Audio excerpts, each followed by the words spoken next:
Geopolítico. CAC-Miñac, la verdadera gestión activa de fondos de inversión desde 1989. Comunicación comercial. Invertir implica un riesgo de pérdida de capital. En Radio Intereconomía, Pulso Geopolítico. Análisis sobre los nuevos desafíos mundiales. Presenta Rafa Jiménez. Bienvenidos a Pulso Geopolítico. Donald Trump no se imaginaba el panorama internacional que iba a tener 8 meses después de su segunda toma de posesión como presidente de Estados Unidos. Pero al final la realidad es tozuda.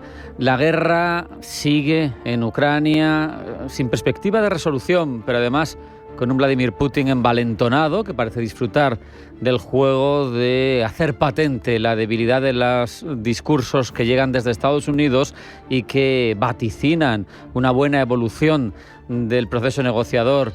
No hay más que ver los drones que han estado penetrando en el territorio y en el espacio aéreo polaco, que interceptados por las fuerzas de Varsovia y ayudadas por la OTAN no son un simple incidente técnico, no son un accidente, son una demostración de que Rusia se siente en condiciones de desafiar a la Alianza Atlántica sin temor a una reacción contundente.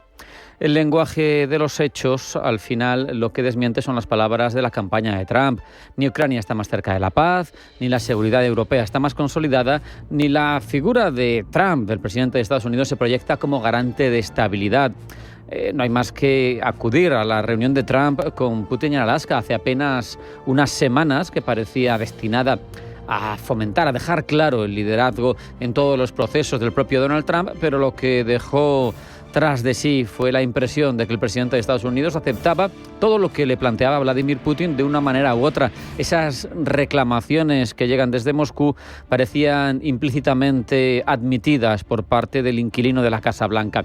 Rusia sigue ocupando prácticamente el 20% de Ucrania y, lejos de frenar su ofensiva, ha intensificado sus ataques con drones y misiles y extiende, como vemos, la amenaza a territorios OTAN. La imagen que proyecta Putin es la de un líder que ha salido del aislamiento internacional y que se puede permitir incluso plantear desafíos ante los compromisos que había adquirido Donald Trump.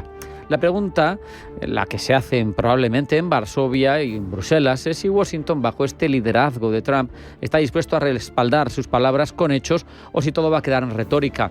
Lo mismo pasa, muy parecido, en Oriente Próximo. Allí Donald Trump buscaba un terreno fértil para cultivar esa capacidad y esas dotes de mediador de las que hizo gala durante la campaña y construir un relato de paz, incluso que fuera vendido en clave interna como prueba de sus capacidades de negociación y que contentara a las importantes élites cercanas a Israel de Estados Unidos. Sin embargo, Benjamín Netanyahu le ha dejado en evidencia en medio de un proceso de diálogo con especial interés por parte de la Casa Blanca.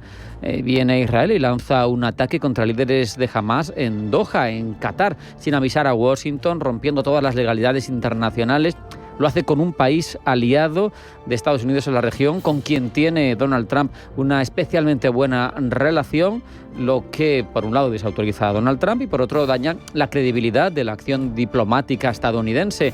Trump, obligado a manifestar su descontento, al final queda atrapado en una paradoja, porque si bien es cierto que critica a Netanyahu, no lo corrige, no lo sanciona, se expresa decepcionado, pero no cambia el curso de los acontecimientos. Netanyahu, con este gesto, muestra que no está dispuesto a subordinar sus cálculos militares a la estrategia negociadora que llegue desde el despacho oval, por mucho que sea un líder tan contundente en sus formas como Donald Trump quien la está dirigiendo. La ambición personal, además de Donald Trump, aquí incluye otro matiz interesante. Ha dejado entrever en más de una ocasión que aspira a conseguir el Premio Nobel de la Paz. Sin embargo, nos encontramos con que la guerra en Ucrania continúa, con que los ataques en Polonia pueden apuntar hacia una cierta escalada y que la negociación en Oriente Próximo, lo sabemos, se ha visto interrumpida por acciones unilaterales precisamente del aliado en la zona de Donald Trump.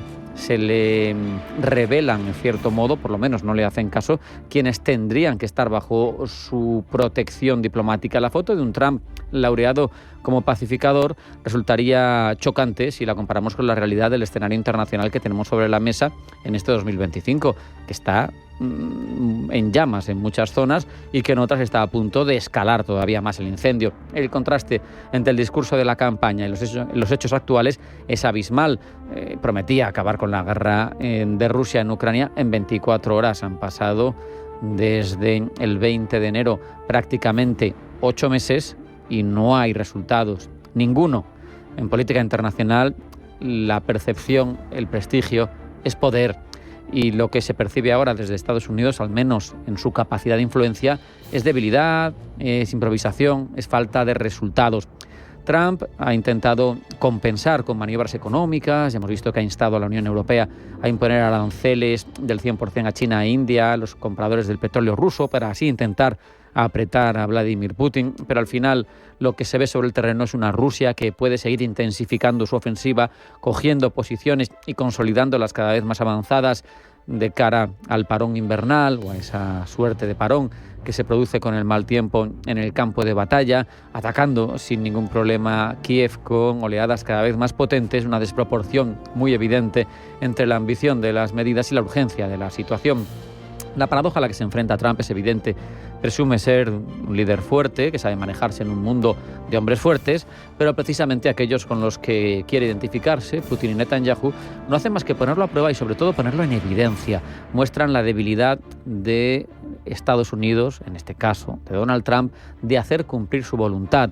Y eso a alguien con el ego que tiene Donald Trump no parece que le guste mucho. Sin embargo, es incapaz de domeñar a esos amigos.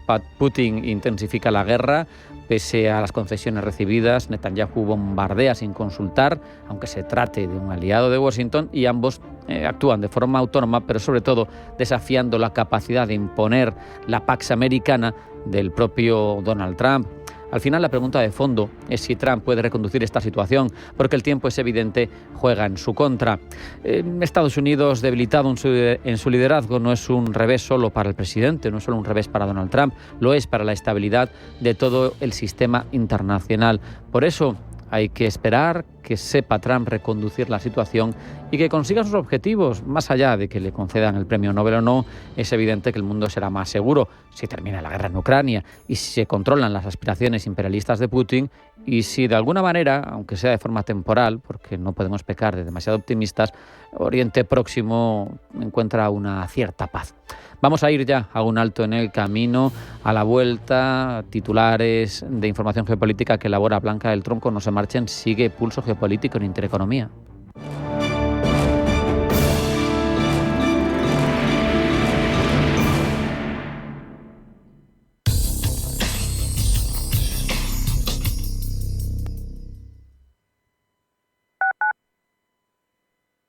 Sintonizan Radio Intereconomía.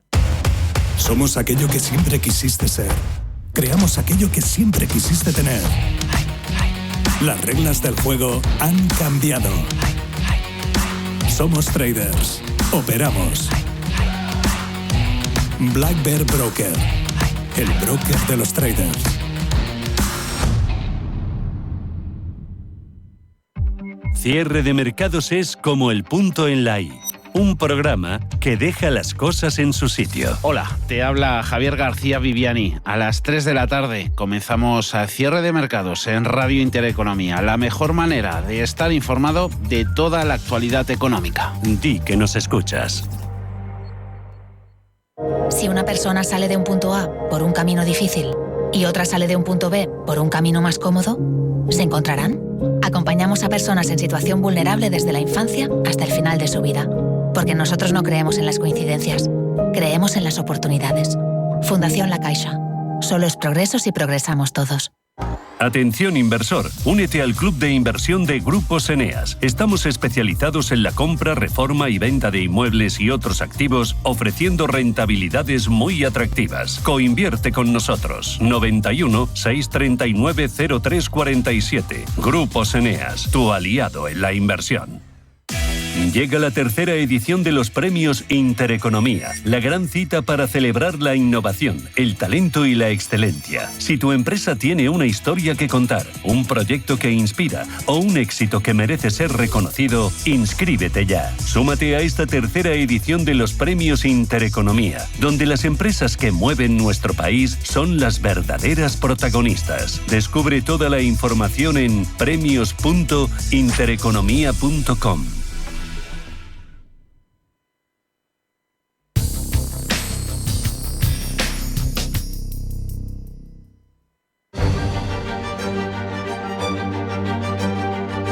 En Radio Intereconomía, Pulso Geopolítico. Presenta Rafa Jiménez.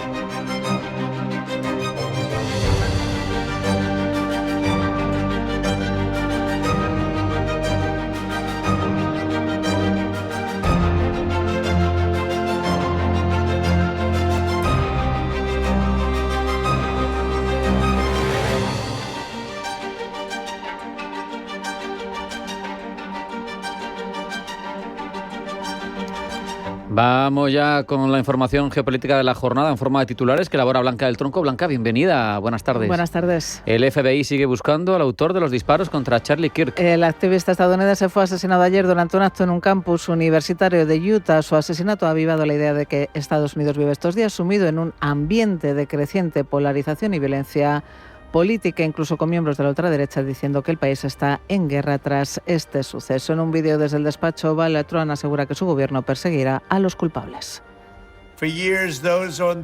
Durante años, los radicales de izquierda han comparado a estadounidenses maravillosos como Charlie con los nazis y los peores asesinos en masa y criminales del mundo. Este tipo de retórica es directamente responsable del terrorismo que estamos viendo hoy en día en nuestro país y debe terminar ahora mismo. Polonia cierra su frontera con Bielorrusia. Cierre por un periodo indefinido solo se abrirá, dicho el ministro de Interior polaco, cuando la situación permita garantizar una seguridad total. Decisión de Polonia después de que los drones rusos entraran en su territorio a través del espacio aéreo bielorruso el día anterior. Varsovia ha anunciado además que seguirá muy de cerca las maniobras militares bielorruso-rusas Zapad 205 que comienzan mañana viernes, maniobras que podrían exacerbar aún más la tensión en la frontera oriental de la Alianza Atlántica y desencadenar nuevos incidentes. Kalas asegura que la guerra en Ucrania va a durar un par de años más. En unas declaraciones a un grupo de periodistas, la alta representante comunitaria para la política exterior y de seguridad, Kaja Kallas, ha asegurado que la guerra en Ucrania durará todavía un par de años más. Ucrania, entre tanto, asegura que el mayor ataque aéreo de la guerra, la matanza de 25 personas en el Donbass y la incursión aérea de drones rusos en Polonia disipan cualquier esperanza de paz y demuestran que el ejército ruso quiere seguir combatiendo hasta 2026, cuando se cumplirán 4 años de combate.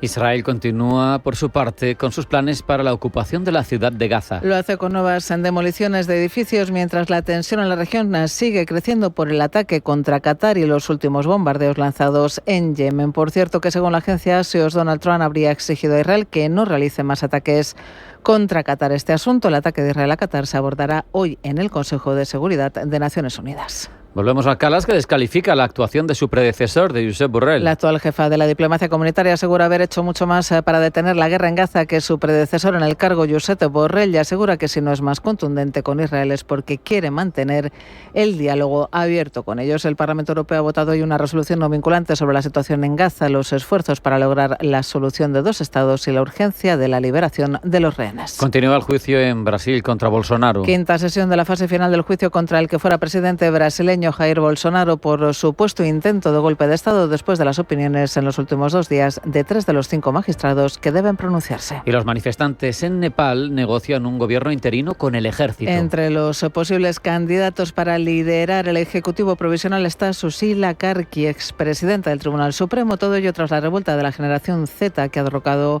el gobierno y dejado al menos 30 muertos.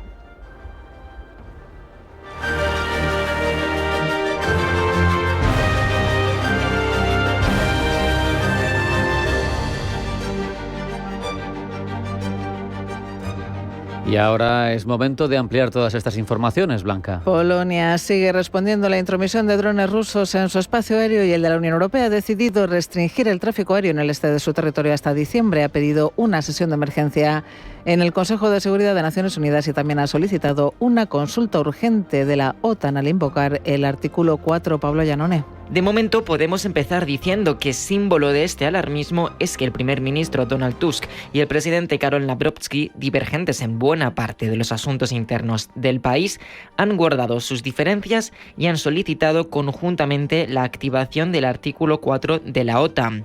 Contempla la reunión y acción de la alianza cuando la integridad territorial de un país miembro esté amenazada. Es preciso diferenciarlo del artículo 5, activado cuando un país miembro es atacado directamente y obliga al intervencionismo de los países de la alianza, conduciendo en el peor de los escenarios a una guerra. Para llegar a este punto, claro está, es preciso evaluar el tipo de amenaza, asunto que se tratará en esa reunión amparada por el artículo 4 de la alianza. Teniendo en cuenta que no es menester iniciar una guerra, es probable que se quite peso a la amenaza y se abogue por la narrativa del Kremlin, esto es, que la incursión de estos 19 drones fue un error y no algo intencionado que podría volver a suceder. Ese es ahora mismo el interrogante cuya respuesta tiene en vilo la política internacional y, sobre todo, a Polonia. Para Varsovia fue claramente intencionado. Así lo ha comunicado el ministro de Asuntos Exteriores español, José Manuel Álvarez. Ayer hablé con mi colega polaco y estuvimos hablando y cambiando impresiones y él me dio información al respecto y también estuvimos intercambiando entre distintos colegas de la OTAN y de la Unión Europea y sí, de la información que tengo, el ataque ha sido deliberado. Estamos hablando de una violación flagrante del espacio aéreo polaco. Según la narrativa polaca, la incursión ha sido una prueba deliberada llevada a cabo por Rusia para medir los límites de la OTAN. Tiene claro que su integridad territorial está en peligro y por ello ha pedido la activación del artículo 4. Ni siquiera lo hizo en el año 2022, cuando hubo sospechas de que el misil ucraniano caído en Polonia era ruso. El secretario general de la OTAN, Mark Rutte, también ha sugerido que se trata de un acto deliberado al considerar que no ha sido un incidente aislado. ¿A qué otros antecedentes hace alusión el líder de la Alianza Atlántica? Pues bien, en las últimas semanas se registró una interrupción del GPS del avión de la presidenta de la Comisión Europea, Ursula von der Leyen, mientras sobrevolaba Bulgaria. La Unión Europea lo ha atribuido a posibles interferencias rusas, lo que sugiere un uso de guerra electrónica con fines de intimidación y, de nuevo, de medir la reacción de los aliados. Mientras se discute el grado de amenaza de la incursión de los drones, Polonia se ha centrado en garantizar la seguridad de su espacio aéreo y fronteras. Álvarez ha enfatizado este punto y también el de la paz. Nuestra postura es muy clara. Tenemos que defender la paz. Tenemos que buscar una desescalada, pero también tenemos que proteger la seguridad de Europa y de los europeos. Y es entre esos dos vectores donde nos movemos. Defendemos la paz y defendemos la seguridad de los europeos. De momento, Polonia, temerosa de que estas incursiones sean la antesala de algo peor y a sabiendas de que los foros internacionales podrían quitarle hierro al asunto, hará todo lo posible para garantizar su seguridad. Sus últimas medidas han sido la convocatoria de un Consejo de Seguridad de la ONU con el que pueda elevar la presión diplomática sobre Rusia.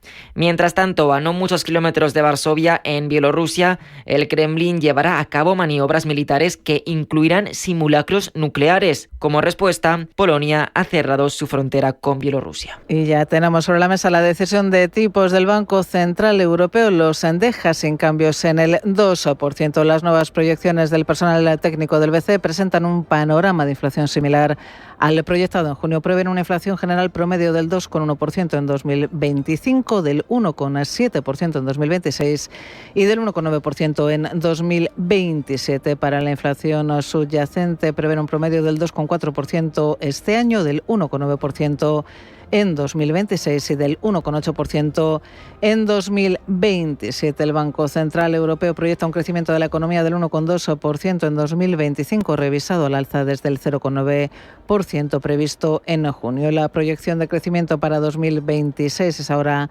ligeramente inferior, del 1%, mientras que la proyección para 2027 se mantiene sin cambios. Esto es un crecimiento del 1,3%. Todo ello, como decimos, después de dejar sin cambios en el 2% los tipos de interés en la eurozona. Y el presidente de Estados Unidos, Donald Trump, ha exigido a Israel que no realice más ataques contra Qatar. La información la publica Axios, según una fuente cercana al presidente estadounidense. Tras el ataque a Israel que provocó la condena internacional, Donald Trump aseguró estar muy descontento. Al parecer, Israel solo informó a Estados Unidos de sus planes una vez que el ataque estuvo en marcha. Desde Qatar aseguran que los ataques aéreos israelíes mataron cualquier esperanza para los rehenes en Gaza. Gemma González.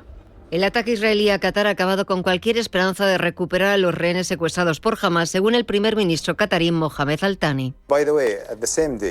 El mismo día del ataque me reuní con uno de los familiares de los rehenes, la mañana del ataque, y le transmití el mensaje de que las familias cuentan con esta mediación.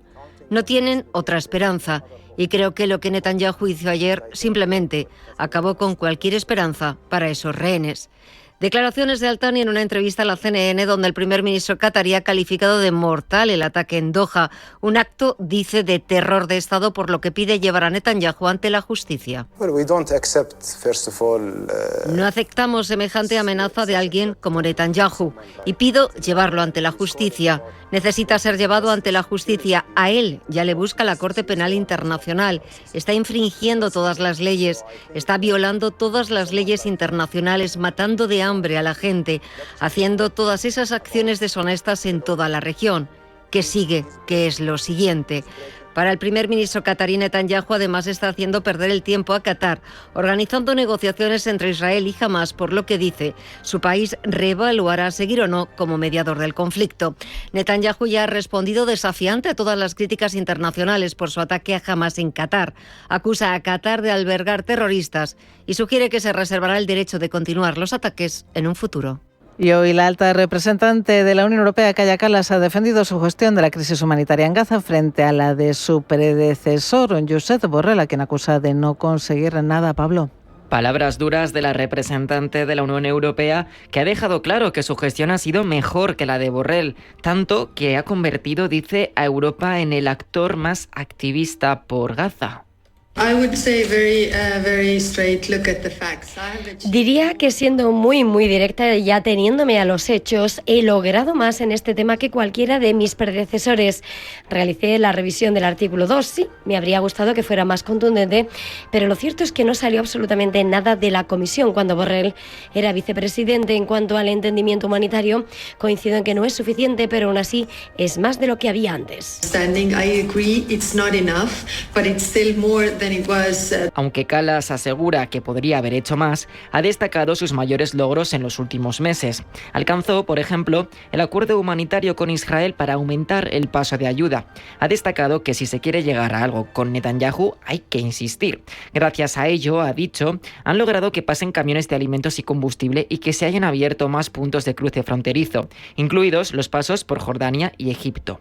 También se atribuye el logro de impulsar una revisión formal del artículo 2 del Acuerdo de Asociación y Cooperación entre la Unión Europea e Israel.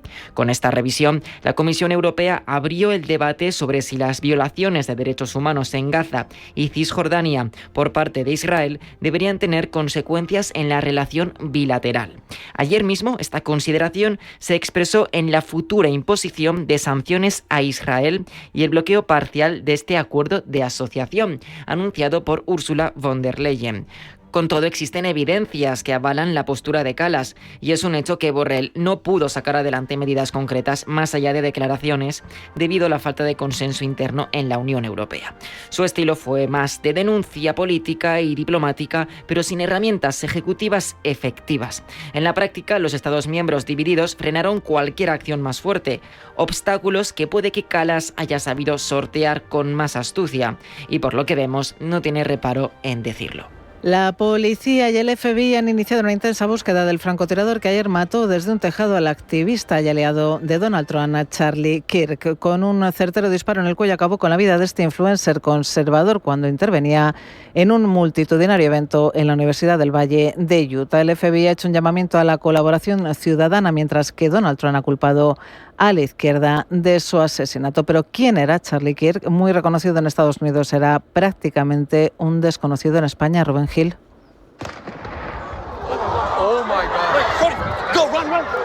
Este era el preciso momento en el que un francotirador situado a 200 metros mataba de un tiro en el cuello al influencer y activista político Charlie Kirk, conocido en Estados Unidos por su fuerte influencia entre los jóvenes y su vinculación con Donald Trump, por quien hizo campaña en las últimas elecciones a la presidencia estadounidense. Estas elecciones son una decisión entre preservar a Estados Unidos como lo conocemos o eliminar todo lo que amamos, decía Kirk, para reprimir a los buenos y decentes patriotas de clase media. Nacido hace 31 años en Arlington Heights, en Chicago, Charlie Kirk fue voluntario desde joven en campañas políticas republicanas y con tan solo 18 años fundó Turning Point USA, una organización a favor de los valores conservadores. Su figura no está exenta, sin embargo, de polémica. Se le acusaba de difundir desinformación sobre las elecciones, el cambio climático, las vacunas y otros temas. Tenía posturas muy conservadoras con mucho énfasis en valores cristianos evangélicos, el libre mercado y la oposición a la ideología woke. Ayer, y cuando hablaba ante miles de personas en la Universidad del Valle de Utah, un francotirador acababa con su vida. Un tiro certero le atravesaba el cuello y aunque fue trasladado con vida al hospital, Kirk terminó falleciendo debido a las heridas provocadas. La identidad del tirador sigue siendo desconocida y el motivo del ataque tampoco ha sido confirmado, aunque el presidente estadounidense Donald Trump ha echado la culpa a la izquierda radical. Durante años, los radicales de izquierda han comparado a estadounidenses maravillosos como Charlie con los nazis y los peores asesinos en masa y criminales del mundo. Este tipo de retórica es directamente responsable del terrorismo que estamos viendo hoy en día en nuestro país y debe terminar ahora mismo. Desde el Partido Demócrata también se ha llamado a la calma y se ha condenado el asesinato de Kirk, aunque el suceso ha reavivado el debate sobre la violencia política en Estados Unidos y cómo la polarización, los discursos incendiarios y la retórica extremista podrían estar preparando el terreno para tragedias como esta. En Radio Intereconomía, Pulso Geopolítico. Presenta Rafa Jiménez.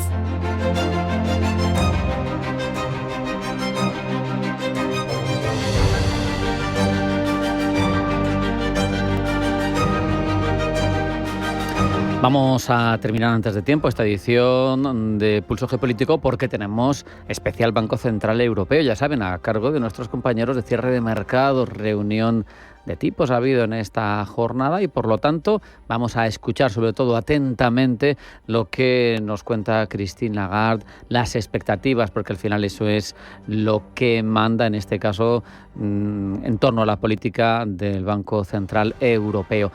No hay tiempo para mucho, tan solo recordar que sigue la polémica en torno a los ataques de Israel en tierra de Qatar y por contarles un apunte sobre cómo lo ven desde China, de South China Morning Post, dice que para las monarquías árabes del Golfo Pérsico es un golpe, un shock tremendo porque su aliado tradicional, Estados Unidos, no ha hecho nada, dicen, desde el rotativo chino para evitar los ataques aéreos israelíes sin precedentes.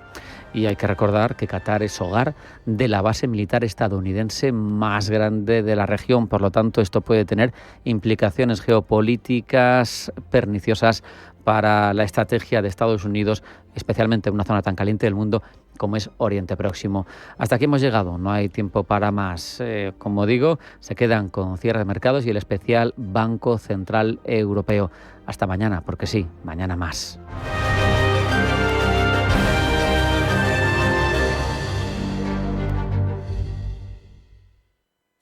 Cagmiñac le ha ofrecido Pulso Geopolítico. Cagmiñac, la verdadera gestión activa de fondos de inversión desde 1989. Comunicación comercial. Invertir implica un riesgo de pérdida de capital.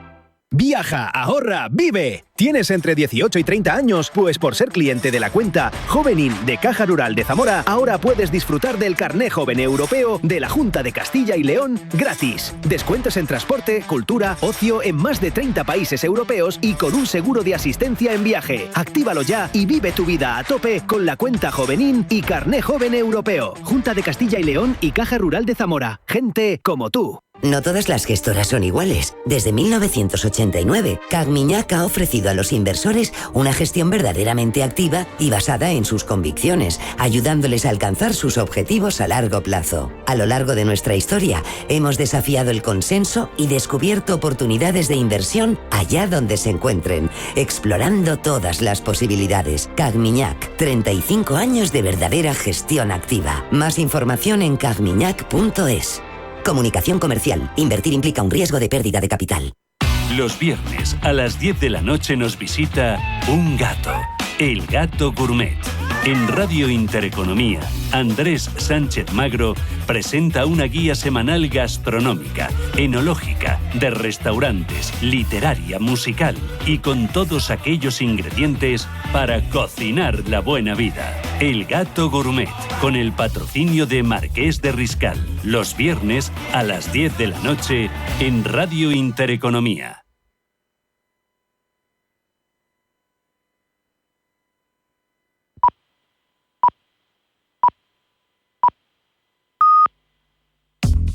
En Radio Intereconomía te acompañamos donde tú quieras. Sintonízanos en directo a través de la radio, nuestra web, aplicación móvil o canal de YouTube. Si lo prefieres, también puedes encontrarnos en diferido a través de iVoox, Apple Podcast, Spotify y todas las plataformas de podcast. La mejor información económica en cualquier momento y desde cualquier lugar. Radio Intereconomía, siempre contigo.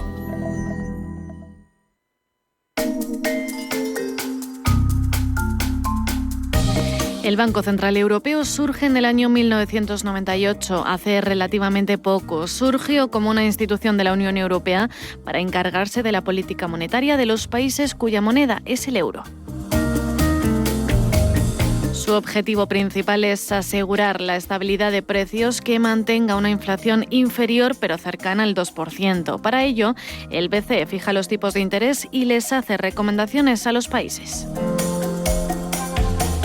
Eso en cuanto a su función principal, pero también hace muchas otras cosas. También se dedica a supervisar la actividad de los bancos de los Estados miembros, diseñar y emitir billetes de euros y sostener la infraestructura financiera de la eurozona para que las transferencias y otras operaciones sean seguras y eficaces. Hoy son 19 los países sujetos a las directrices del Banco Central Europeo. Para entrar en la zona euro existen criterios de convergencia económica como tener precios y tipo de cambio estables y unas finanzas públicas saneadas. La importancia del Banco Central Europeo se puso de manifiesto en la crisis del euro de 2010, por la que varios países no pudieron hacer frente a su deuda pública. La institución se encargó de manejar la crisis frente a la que rebajó los tipos de interés y proveyó de préstamos millonarios para sostener las distintas economías. Wim Duisenberg fue el primer presidente del BCE en el año 1998 durante 5 años, de origen alemán, cuya elección fue mal recibida en Francia, cuyo gobierno había presionado para que el cargo recayera en un candidato francés. Por ello, se alcanzó una solución de compromiso por la cual Duisenberg ocuparía el cargo por al menos 4 años, al cabo de los cuales el francés Jean-Claude Trichet, director del Banco de Francia, le sucedería. Y así fue como se creó el Banco Central Europeo.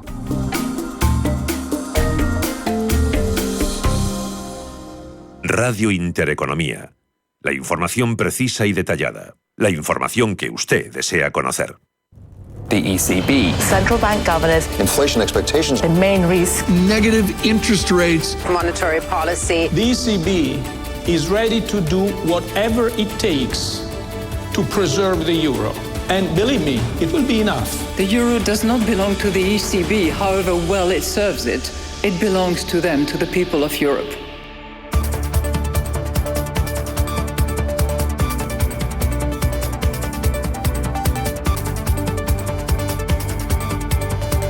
Poca chicha, a priori, en la reunión de hoy del Consejo de Gobierno del Banco Central Europeo en Frankfurt. Otra reunión, otra cita sin movimiento de tipos.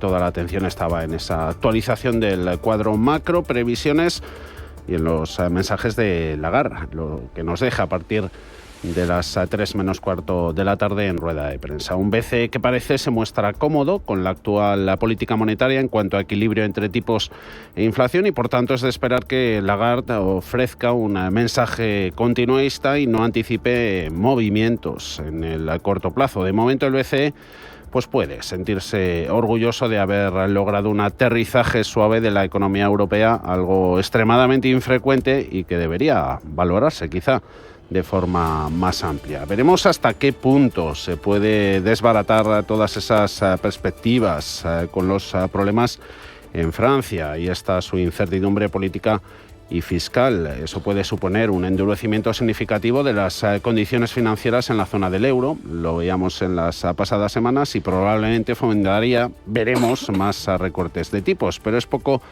probable que el BCE intervenga de forma más directa para apoyar el mercado de bonos francés a corto plazo, dadas esas restricciones existentes sobre el uso de las diversas herramientas de liquidez que tiene en su caja el BCE y sobre todo su deseo de evitar involucrarse en cuestiones explícitamente políticas. Con el aumento de los vientos favorables en materia fiscal, a la espera de que se traslade todo ese apoyo fiscal, gasto e inversiones en Alemania, el BCE puede pasar de la urgencia a la paciencia. Gemma González, buenas tardes. Buenas tardes, Javier. Primero lo que dice el comunicado del Eurobanco. Pues vamos con ese comunicado a la espera de esa rueda de prensa que nada, será en apenas 10 minutos, pero de momento leemos el comunicado. El Consejo de Gobierno del Banco Central Europeo decide este jueves mantener sin cambios los 3 tipos de interés oficiales.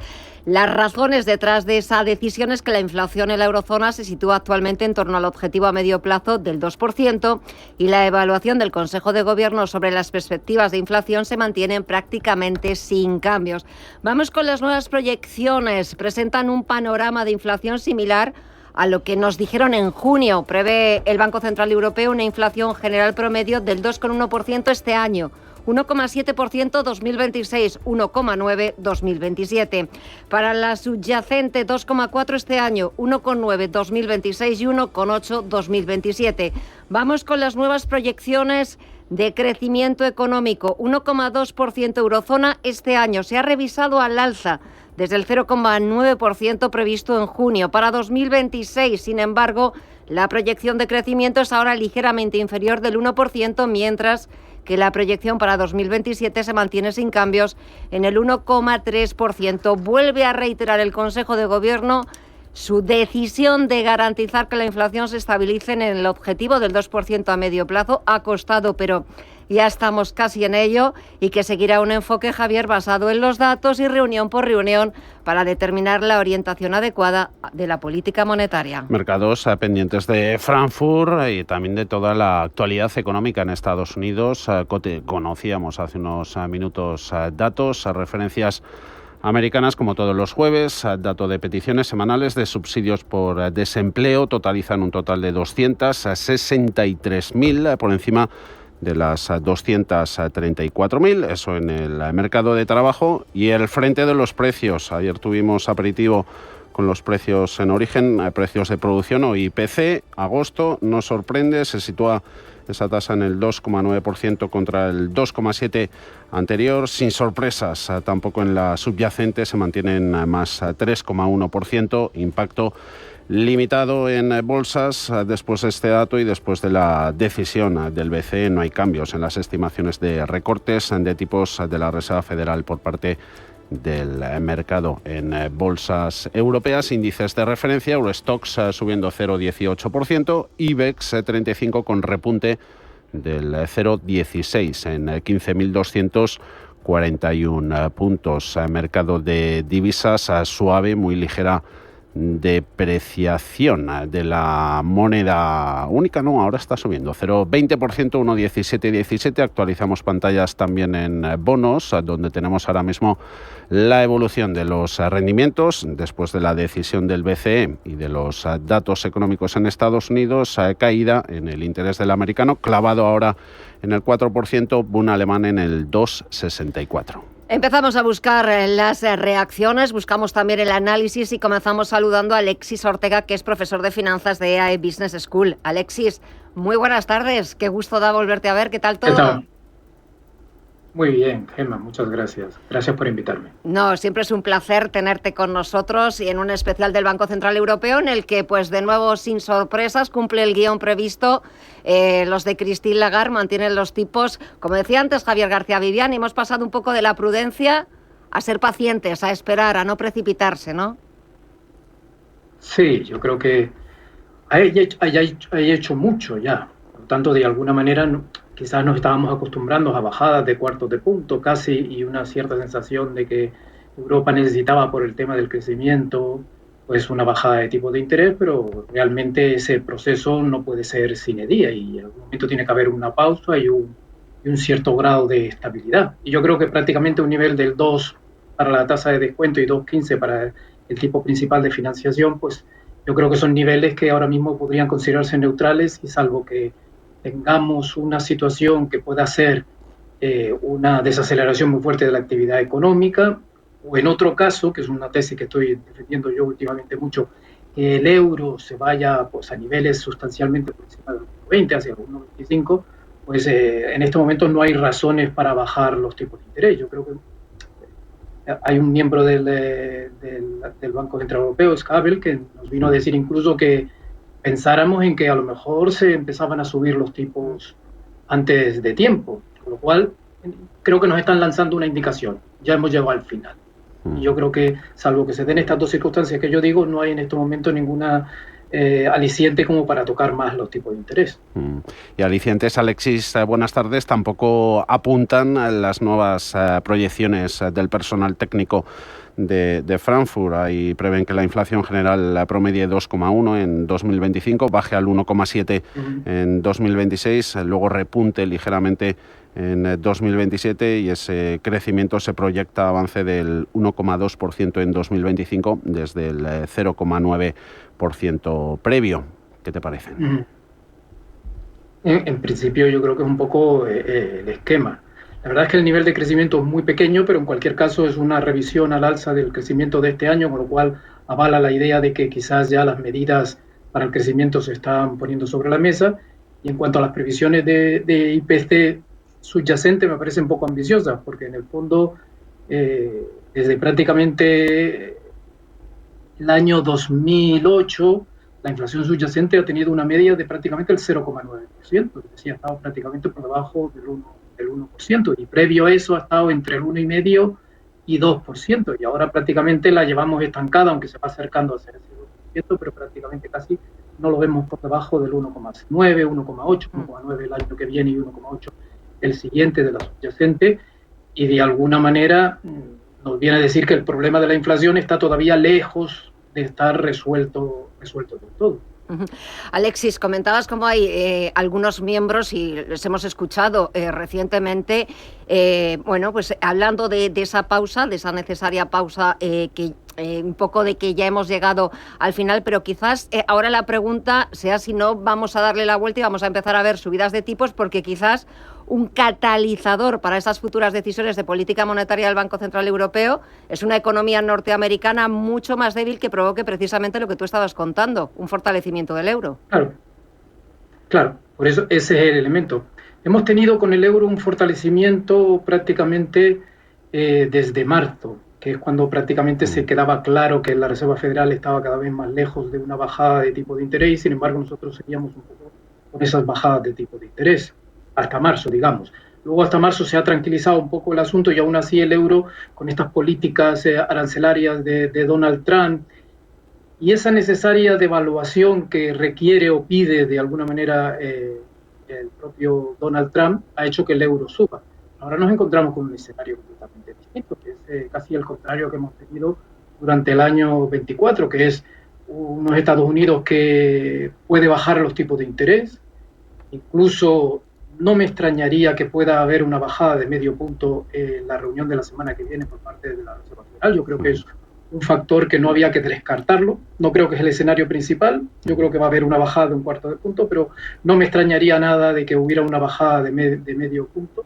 Y además que se encadenen varias bajadas más, mientras en Europa vamos a mantener los tipos. Por lo cual, de alguna manera, eso pueda ayudar a ese propósito también de Donald Trump de debilitar el dólar y, de alguna manera, fortalecer al euro. Y eso ejerce una presión sobre la actividad económica, pero también ejerce otro tema muy importante, que es que los precios de importación se reducen, los precios energéticos se reducen y por lo tanto la presión sobre los precios es menor y por lo tanto a lo mejor nos iríamos a una inflación bastante más baja de la que ahora mismo están planteando. Y por eso digo, o bien tenemos una desaceleración económica que requiera tipos de interés reales negativos, puesto que la inflación se va a quedar en 2, obviamente, o bien tenemos un fortalecimiento del euro que de alguna manera pueda compensar la subida de tipo de interés que lleva implícito. Puesto que al final un euro fortaleciéndose retrae o detrae la actividad económica y controla la inflación. Por tanto, salvo que se den un poco esas dos circunstancias, yo creo que no va a haber más bajada de tipo de interés. Aún así, si me pides que sea más concreto, te diré que la posibilidad de un euro más alto es la que sí que a lo mejor puede dar lugar a una bajada de interés. Creo que el euro está todavía en un proceso del que no ha acabado y vamos a tenerlo por encima de 1,20 el año que viene e incluso este año puede acabar alrededor de 1,20. Además de situación económica en Estados Unidos, los aranceles comerciales, ¿no? El BCE también debe ponderar. Alexis, situación en Francia, problemas políticos, problemas de deuda. Francia es la segunda economía del euro. ¿Echas de menos mensajes del BCE más contundentes sobre la sostenibilidad de las finanzas públicas, sobre los déficits, o no es ese su rol, aunque sí es el que termina siempre pagando la fiesta? No, Javier, debe ser que yo soy muy mayor, ¿entiendes? Entonces, yo viví la época en la que el déficit era el tema fundamental de los banqueros centrales en los años 80 y adicionalmente es lógico porque uno de los grandes creadores de inflación obviamente es el déficit público. Esta situación que tenemos del 2008 de unos banqueros centrales prácticamente haciéndole la política fiscal a los gobiernos es extraordinaria y de alguna manera les ha metido en una trampa que les ha provocado que en estos momentos no hablen para nada del déficit público como elemento inflacionario. Por eso muchas veces en este debate que tenemos constantemente entre Donald Trump y Powell, que si Powell la independencia, que si ahora está preocupado por el tema de los aranceles, en septiembre del año pasado se bajaron 50 puntos básicos los tipos de interés. Con una economía que crecía al 3%, tenía una tasa de paro al 4,2% y un déficit público del 7%. Ahí debió haber sido usted también independiente y no bajar los tipos de interés. Sin embargo, lo hizo. Alexis Ortega, profesor de finanzas de IAE Business School. Lo dicho, un verdadero placer contar contigo en los especiales del Banco Central Europeo. Que pases muy buena tarde y hasta la próxima. Un fuerte abrazo. Hasta la próxima. Gracias, Alexis. Adiós.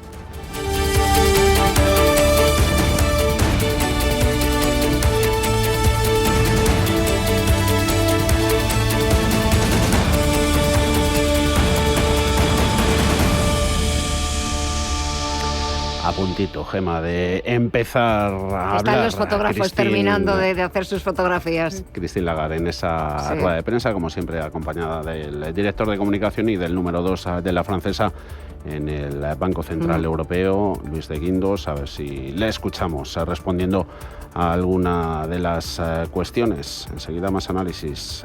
Por aquí tenemos ya a Rui Mota. Enseguida le saludamos, pero pendientes de esos primeros mensajes, ¿no?, que nos deje Christine Lagarde después de que su Consejo de Gobierno haya decidido mantener sin variación los 3 tipos de interés oficiales del BCE, una inflación que se sitúa actualmente en torno a ese objetivo del 2% a medio plazo y la valoración del Consejo de Gobierno sobre las perspectivas de inflación. Ahora escucharemos a Christine Lagarde, se mantiene prácticamente sin cambios. Sí, enseguida va a empezar ya esa rueda de prensa de la presidenta del Banco Central Europeo, Christine Lagarde. Por cierto, que siempre nos gusta mucho ver a Christine Lagarde por los pañuelos que utiliza, va como muy otoñal, muy en tonos marrones, y ya ha comenzado esa rueda de prensa de la presidenta del Banco Central Europeo, de Christine Lagarde, una rueda de prensa tras la reunión de política monetaria del Consejo de Gobierno del Banco Central Europeo, Europeo, que ha decidido este jueves mantener sin cambios los 3 tipos de interés oficiales del banco. Las razones detrás de esa decisión, lo hemos comentado al principio y ahora también buscaremos más reacciones, es que la inflación en la eurozona se sitúa actualmente en torno a ese objetivo a medio plazo del 2%, y la evaluación que ha hecho el Consejo de Gobierno sobre las perspectivas de inflación se mantiene prácticamente sin cambios. Ha vuelto a insistir, y lo estará haciendo en estos momentos, en que el Consejo de Gobierno sigue decidido en garantizar que la inflación se estabilice en su objetivo del 2% a medio plazo. Vamos a escucharla.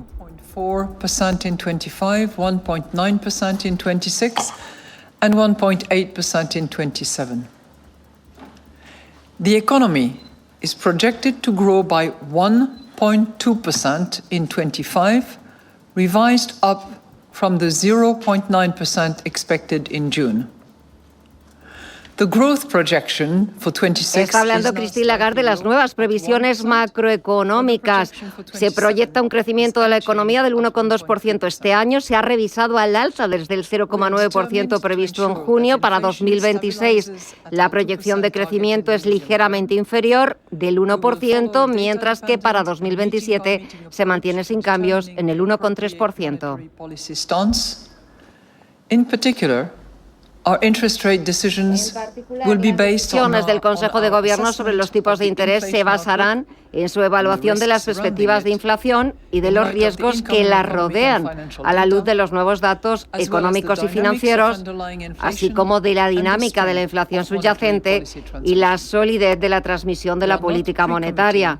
El Consejo de Gobierno, y este es el mensaje que siempre repite Christine Lagarde, no se compromete previamente con una trayectoria de tipos de interés específica. Mientras seguimos escuchando a Christine Lagarde, más opinión y análisis de esta decisión. Está aquí en nuestros estudios Rui Motaquedes, director de inversiones en Loreto Inversiones. ¿Cómo estás, Rui? Muy bien. Muy buenas tardes. Muy buenas tardes. ¿Qué tal vosotros? Encantados. Y echando un vistazo a ver cómo ha vuelto del verano Christine Lagarde, pendientes de asuntos que pueda tocar, aunque no sé qué mensajes esperas de la francesa. Bueno, yo, como ya habéis vosotros comentado aquí anteriormente, yo creo que un mensaje de continuidad, ¿no? O sea, que el Banco Central Europeo ahora tendrá que esperar por más datos. Las proyecciones económicas y de inflación que nos están comentando ahora mismo Christine Lagarde apuntan a que el Banco Central Europeo no tiene prisa para hacer nada, o sea, ni para subir tipos ni para bajarlos. Yo sinceramente creo que con estas proyecciones de que la inflación se podrá reducir un poquito más el año que viene, yo si tuviera que apostaría que a lo mejor entrando el año tendríamos otra bajada de tipos. Dicho esto, y también teniendo en cuenta lo que tú habías comentado anteriormente de la inflación que acaba de salir en Estados Unidos, sigue siendo muy sorprendente que los aranceles que hemos visto estos últimos meses sigan sin tener rastro, casi impacto. O sea, sí, es verdad que en algunos productos sí que se ven, pero en general la inflación sigue muy controlada, incluso en Estados Unidos, que debería ser el más afectado por todo esto. Entonces, podemos pensar que si esto sigue así, con una pequeña desaceleración económica, que sí es probable en Estados Unidos hasta final de año, incluso en Europa, hasta final de año un poquito por estos aranceles, ese nivel de inflación pueda ser un poquito más bajo todavía el año que viene, lo que llevaría a que el Banco Central pudiera volver a bajar tipos. Pero este año yo creo que nos quedaremos por aquí. Y mientras nos quedamos por aquí, Rui, muy buenas tardes, bienvenido. Ese panorama que dibujan las nuevas previsiones de inflación, de crecimiento económico, ¿en qué sectores hace que uno deba fijarse más? Dices cuándo invertir en bolsa. Exacto. A ver, yo creo que aquí seguiremos el año de 2026 y después de 2027 todavía más, con todo este gasto que vamos a tener en defensa e infraestructuras en Europa, ¿no? Entonces, nosotros seguimos pensando que sectores más ligados con todo lo que sea industria, construcción, incluso la banca, se podrían seguir viendo beneficiadas de este entorno de un mayor gasto en este tipo de infraestructuras, ¿no? En renta fija, Rui, en bonos, todos los argumentos en esa película que estamos viendo con la situación en Francia, todas las expectativas que deja entrever la evolución de las TIRES en cuanto a movimientos de tipos de interés. interés. Claro, eso poniéndolo en comparación con la renta variable, ¿hasta qué punto erosiona movimiento en bonos el apetito por activos de riesgo? Bueno, eso es una muy buena pregunta. Yo creo que lo que vamos a ver es que los rendimientos de los bonos de más larga duración, ¿no? 5, precisamente los de 10 años, es muy probable que se mantengan o incluso suban un poquito más en los próximos meses, justo porque vamos a tener un mayor gasto fiscal en Europa. Pero por otro lado, nosotros creemos que la parte más corta de la curva, ¿no? 1 año, 2 años, 3 años, estarán más ancladas a esas expectativas de mantenimiento de los tipos por parte de los bancos centrales, en el caso del BCE, o continuadas bajadas por parte de la Reserva Federal, que no nos olvidemos de que si la Reserva Federal sigue bajando los tipos, ya la próxima semana como esperamos, pero durante 2025 y entrando en 2026, será muy difícil que los demás tipos a nivel global no bajen conjuntamente con el americano, ¿no? Entonces nosotros creemos que a largo plazo, o sea, los bonos de mayor plazo sí que podrán mantenerse estas tires donde estamos ahora, incluso algo más, pero que en los demás corto plazo no. Entonces hemos reducido la duración de nuestras carteras justo para reflejar esta expectativa. Dicho esto, yo tampoco creo que vayamos a entrar aquí en un problema de deuda como hemos visto en los años después de la crisis financiera. Para nada creo que estemos en ese entorno y que vayamos a tener un problema.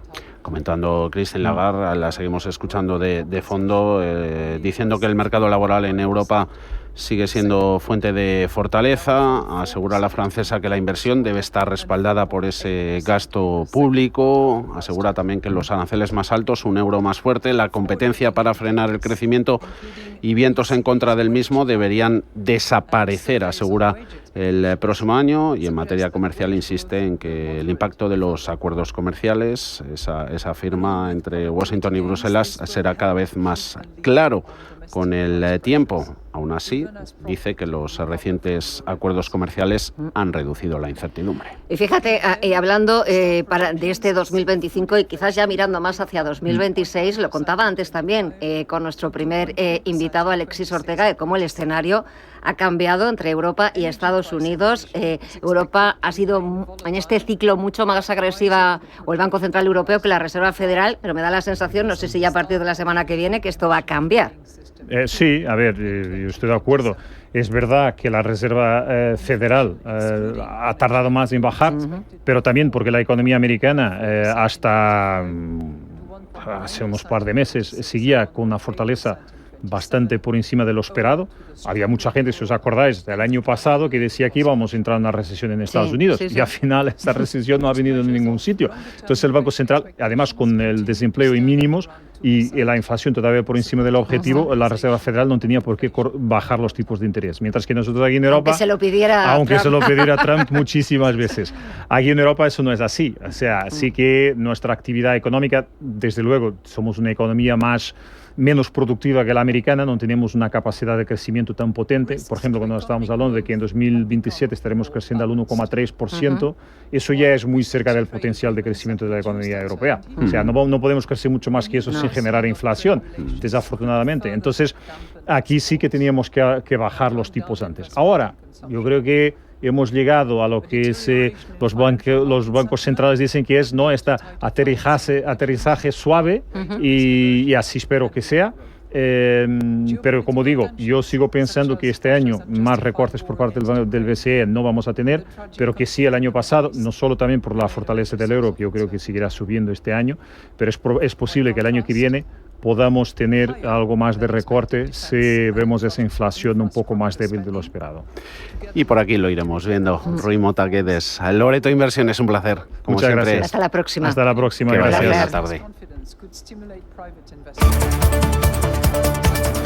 Seguiremos pendientes en Cierre de Mercados de Christine Lagarde. Últimos mensajes, últimos minutos ha comentado que los riesgos para el crecimiento económico están más equilibrados, que hay que moderar el crecimiento de los salarios para contener las presiones sobre los precios internos. Aún así dice que los indicadores prospectivos con los que trabajan sugieren que el crecimiento salarial todavía se puede moderar un poquito más. Fíjate, también ha hablado de la inflación subyacente, que nos comentaba antes Alexis Ortega, que le parecía que esas previsiones eran poco ambiciosas. Pues Lagarde, sobre esa inflación subyacente, ha dicho que va a ir bajando, que va a caer por la disminución de las presiones de los costes laborales y ese fortalecimiento del euro, en lo que han coincidido nuestros dos invitados en este especial, Alexis Ortega y Rui Mota.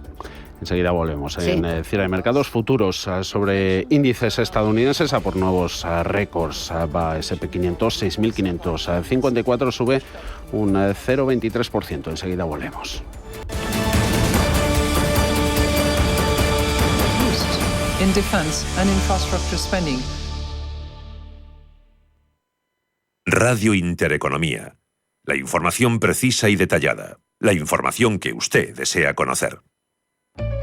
En Radio Intereconomía te acompañamos donde tú quieras. Sintonízanos en directo a través de la radio, nuestra web, aplicación móvil o canal de YouTube. Si lo prefieres, también puedes encontrarnos en diferido a través de iVoox, Apple Podcast, Spotify y todas las plataformas de podcast. La mejor información económica en cualquier momento y desde cualquier lugar.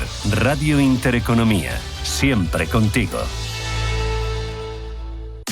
Llega la tercera edición de los Premios Intereconomía, la gran cita para celebrar la innovación, el talento y la excelencia. Si tu empresa tiene una historia que contar, un proyecto que inspira o un éxito que merece ser reconocido, inscríbete ya. Súmate a esta tercera edición de los Premios Intereconomía, donde las empresas que mueven nuestro país son las verdaderas protagonistas. Descubre toda la información en premios.intereconomía.com.